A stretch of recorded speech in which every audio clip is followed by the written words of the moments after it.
In 1885, under the pretense of philanthropy, King Leopold II of Belgium claimed land along the Congo River as his personal property. He named it the Congo Free State, and for the next 23 years, he enslaved the Congolese and exploited their land. It is estimated that by the end of his reign, the population decreased by 10 million due to starvation, murder, and disease.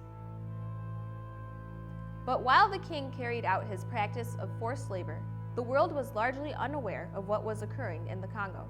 It would take several years before the matter would come to the attention of a young man who would be responsible for the massive campaign to end Leopold's rule.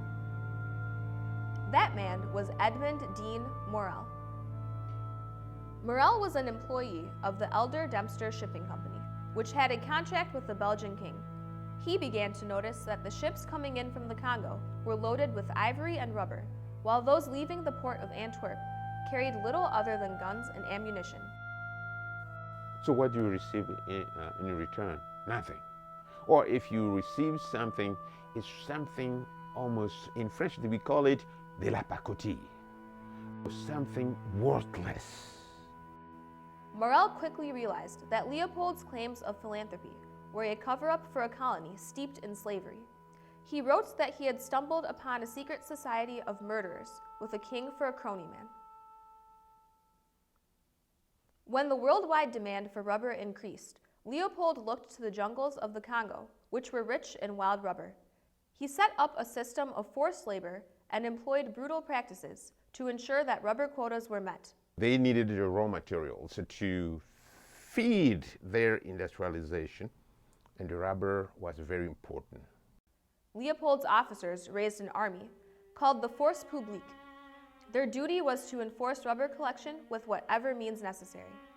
Among their methods was the especially brutal practice of cutting off the hands of those who could not meet quotas.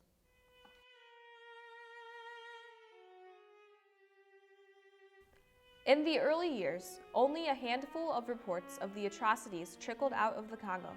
Many of the missionaries who witnessed the atrocities were under the jurisdiction of the king and could not publicly denounce him. Those who did were either ill-equipped to spread the word or silenced by Leopold's well-oiled propaganda machine. When Morel made his initial discovery, he turned to his superiors at Elder Dempster. Concerned that they would lose a lucrative shipping contract, they tried to silence Morel by paying him off. Morel rejected their offers and left the company to work full-time as an investigative journalist. He began to write. He was an idealist. And at that time, these people were really the type of persons were rare. He started his own publication, the West African Mail. Morel collected eyewitness reports and insider information. Everything he received went public. Perhaps his greatest allies were the missionaries, who for years had been silenced. Photographs of mutilated Congolese children missing hands and feet surfaced, and detailed reports of the mass killings were released. Disillusioned Belgian agents sent in reports, and a steady stream of information found its way to Morel. Morel's attacks on the king were relentless. For the first time, the West began to take notice, and in 1903, the British House of Commons passed a resolution to conduct an inquiry into Leopold's alleged crimes. Roger Casement, the British consul at Boma, was given the order to investigate. Casement traveled for months, deep into the interior, collecting stories from witnesses and victims. Missionaries that he met along the way poured out their testimonies.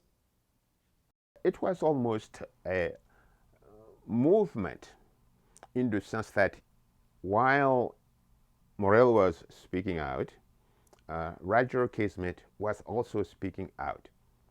And the two come into this two different ways. Casement's detailed report of the system of murder and mutilation shocked the West. It was a searing indictment of a king who had managed for years to fool the world.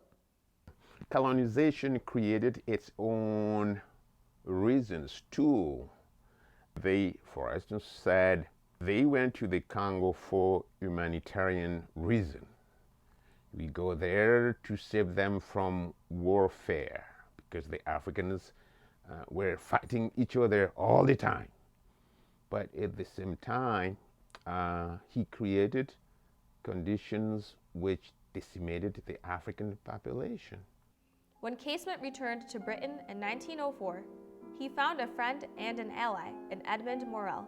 The two joined forces and founded the Congo Reform Association. Morel enlisted the help of authors and activists such as Mark Twain and Booker T. Washington. Twain wrote a satirical piece titled King Leopold's Soliloquy, which was instrumental in mobilizing public opinion. Missionaries like John and Alice Harris joined the association and gave hundreds of speeches describing their first-hand account. The Congo Reform Association had finally captured the public's attention. He was also able to work with other, what we may call today, networking with Roger Casement, bishops, and missionaries. And the missionaries were important in providing first-hand testimonies. And when these pictures really came out, it shocked the collective consciousness in Europe. And this is how he was able to lead a movement which ended by Leopold II giving the Congo Free State to Belgium. The movement quickly spread, and Leopold found himself fielding criticism from all sides. In 1908, under immense political pressure, Leopold sold the Congo Free State to the Belgian government. In late 1909, Belgian officials promised to implement reforms, and over the next few years, missionaries reported fewer atrocities and an improvement in the conditions.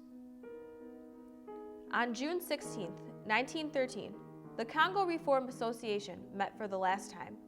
Through a network of cooperation and years of tireless campaigning, they had, as Morel put it, replaced an irresponsible despotism and struck a blow for human justice.